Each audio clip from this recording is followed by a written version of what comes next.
मन का मंत्र, जो सोचोगे वही मिलेगा। भगवान बुद्ध के दृष्टिकोण से। एक, बुद्ध का प्रथम ज्ञान, मन की शक्ति का रहस्य। घना अंधकार था, वर्षा के बादल आसमान में उमड़ घुमड़ रहे थे।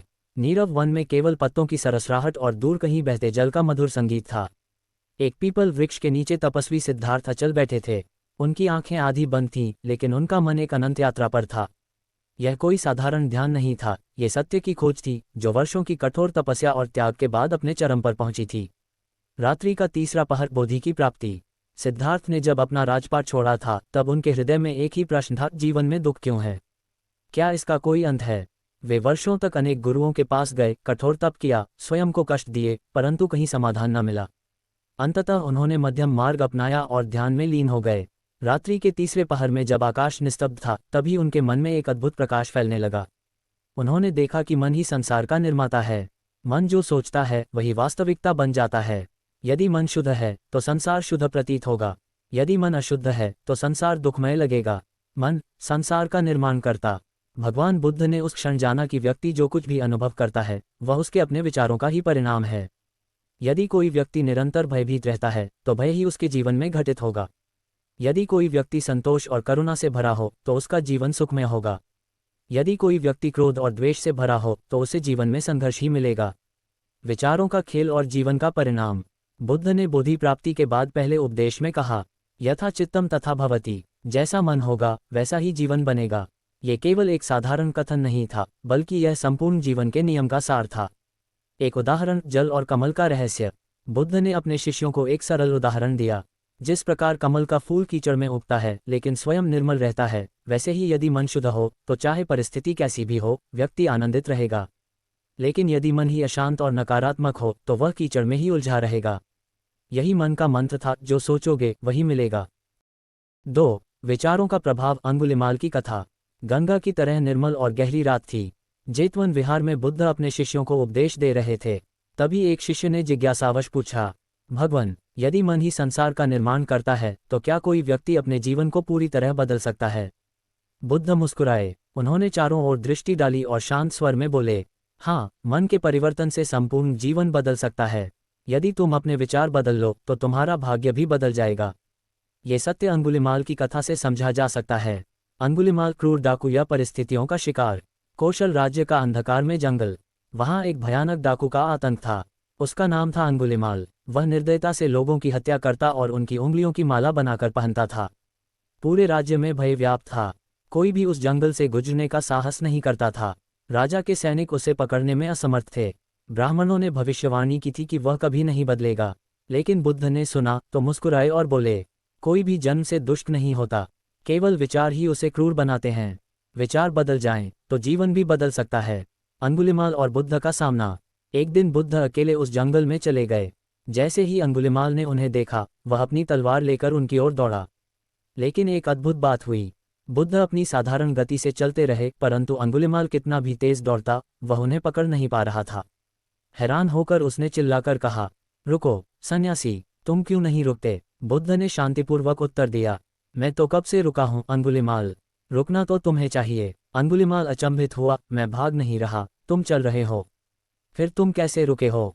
बुद्ध बोले, मैंने अपने मन को रोक लिया है। मैं हिंसा, क्रोध, घृणा से मुक्त हो चुका हूँ। लेकिन तुम अब भी इन भावनाओं से दौड़ रहे हो। जब तुम इनसे मुक्त हो जाओगे तभी तुम सच में रुक पाओगे। परिवर्तन का क्षण। अंगुलिमाल को पहली बार किसी ने प्रेम और करुणा से देखा था। उसका मन विचलित हो गया। उसने अपनी तलवार फेंक दी और बुद्ध के चरणों में गिर पड़ा। भंते, क्या मैं बदल सकता हूँ? क्या मेरे पाप धुल सकते हैं? बुद्ध ने कहा, मन बदलते ही सब कुछ बदल जाता है। जैसे गंदा पानी बहकर निर्मल जल बन जाता है, वैसे ही यदि तुम सच्चे हृदय से नया मार्ग अपनाओगे तो तुम शुद्ध हो जाओगे। अंगुलिमाल का नया जीवन। उस दिन अंगुलिमाल ने अपनी हिंसा छोड़ दी और बुद्ध का शिष्य बन गया। लोग उसे पहले क्षमा करने को तैयार नहीं थे, लेकिन उसने धैर्य रखा। उसने मन को शुद्ध किया और अहिंसा का मार्ग अपनाया। बुद्ध ने अपने शिष्यों की ओर देखते हुए कहा, देखो, विचारों का प्रभाव कितना बड़ा होता है। जो सोचोगे वही बनोगे। क्रूर से क्रूर व्यक्ति भी बदल सकता है यदि उसका मन बदल जाए। सीख, हमारे विचार ही हमें सुखी या दुखी बनाते हैं। यदि हम अपने विचारों को नियंत्रित करना सीख जाएं, तो हम अपने जीवन को भी बदल सकते हैं। 3. नकारात्मक सोच से बचने की विधि। मारा का प्रभाव। जेतवन विहार में चंद्रमा अपनी शीतल किरणें बिखेर रहा था। बुद्ध ध्यान में लीन थे। उनके शिष्य भी मौन बैठे थे। तभी एक शिष्य ने प्रश्न किया, भगवान, हम अच्छे विचार रखना चाहते हैं लेकिन बार बार नकारात्मक विचार आते हैं। हम क्रोध, ईर्ष्या और लोभ से कैसे बचें? बुद्ध ने अपनी आंखें खोलीं और बोले, मन को नियंत्रित करना ही सबसे बड़ा साधन है, लेकिन यह आसान नहीं है। नकारात्मक विचारों का स्रोत क्या है, ये समझना आवश्यक है। इसे एक प्रसंग से समझो, मारा का प्रभाव। मारा नकारात्मकता का प्रतीक। जब बुद्ध को बोधि प्राप्त होने वाली थी, तब एक बड़ी परीक्षा आई। एक अत्यंत शक्तिशाली दैत्य, जिसका नाम मारा था, उनके ध्यान को भंग करने आया। मारा केवल एक असुर नहीं था, बल्कि वह सभी नकारात्मक भावनाओं का प्रतीक था: भय, लोभ, क्रोध, मोह, अहंकार और संदेह। मारा के 3 बड़े भ्रम।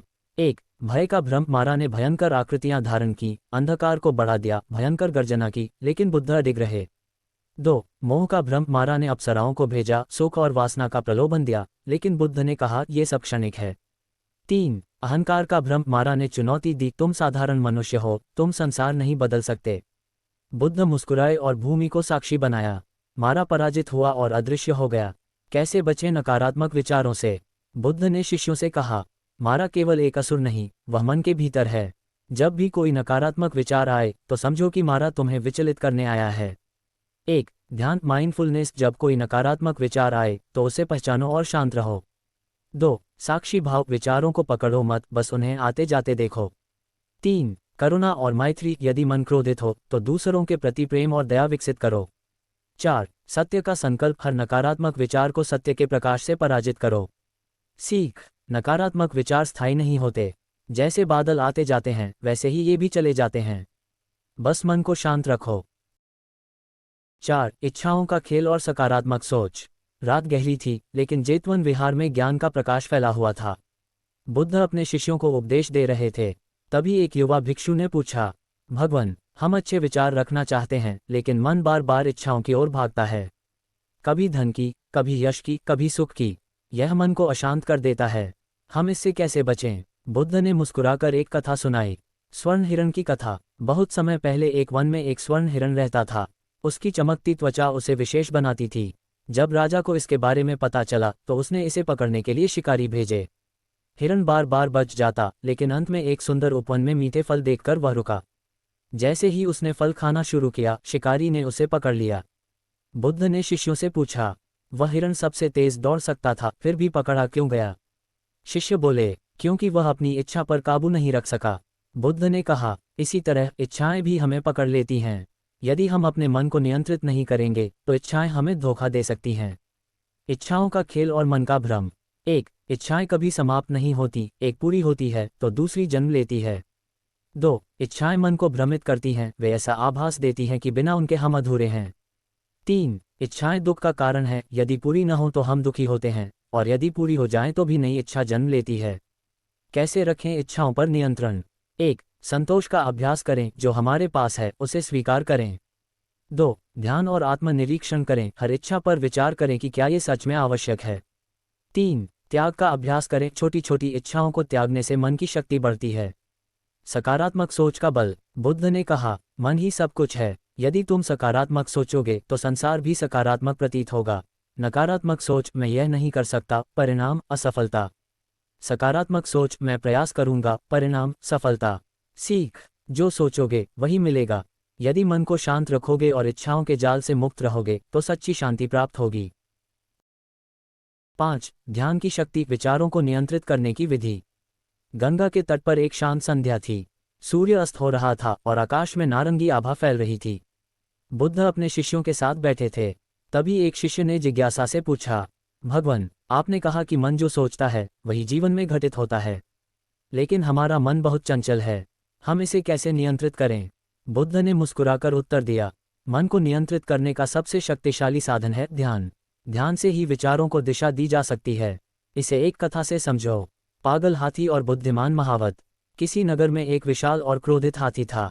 वह बंधनों को तोड़कर इधर उधर भागता और सब कुछ नष्ट कर देता। कोई उसे काबू में नहीं कर सकता था।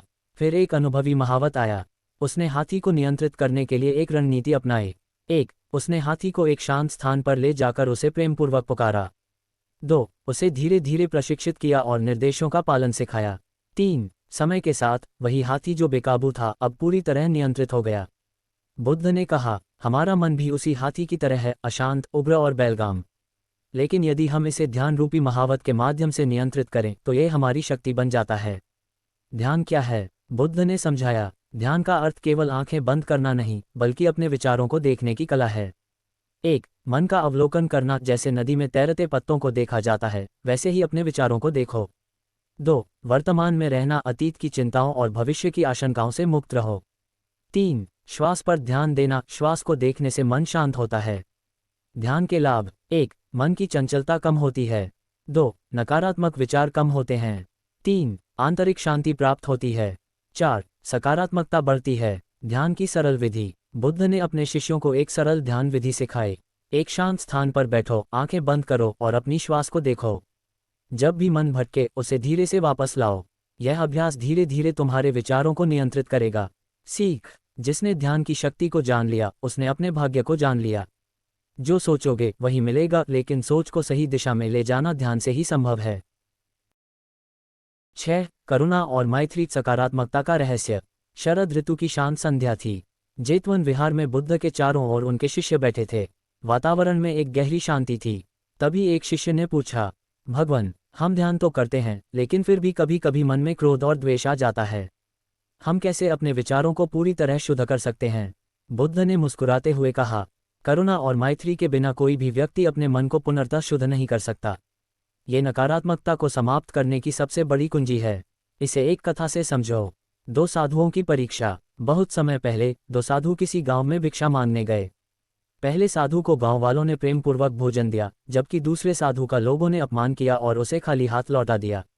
रात्रि में जब दोनों जंगल में रुके तो पहले साधु शांत था, लेकिन दूसरा साधु गुस्से में भरा हुआ था।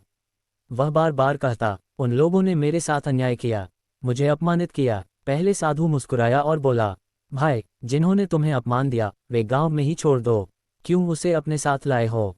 क्रोध और द्वेष का बोझ। बुद्ध ने कहा, जब हम किसी से घृणा करते हैं या द्वेष पालते हैं तो हम उस व्यक्ति को अपने मन में साथ लेकर चलते हैं। यह एक जलते हुए कोयले को हाथ में पकड़कर रखने जैसा है। वह पहले हमें ही जलाता है। करुणा और मैत्री का बल। 1. करुणा, कंपैशन, हर व्यक्ति को समझने की दृष्टि विकसित करो। 2. मैत्री, लविंग काइंडनेस, सबके प्रति प्रेम और सद्भावना रखो, चाहे वह मित्र हो या शत्रु। 3. क्षमा का अभ्यास करो, दूसरों की गलतियों को क्षमा करने से मन हल्का होता है। कैसे विकसित करें करुणा और मैत्री? 1. ध्यान में सभी के लिए प्रेम की भावना रखो। 2. हर व्यक्ति के भीतर अच्छाई देखने की आदत डालो। 3. जो तुम्हारे प्रति बुरा करे उसे भी शुभकामनाएं दो। सीख: सच्ची सकारात्मकता तभी आती है जब मन में करुणा और मैत्री होती है। जो सोचोगे वही मिलेगा। यदि प्रेम सोचोगे तो प्रेम मिलेगा, यदि घृणा सोचोगे तो घृणा ही जीवन में आएगी।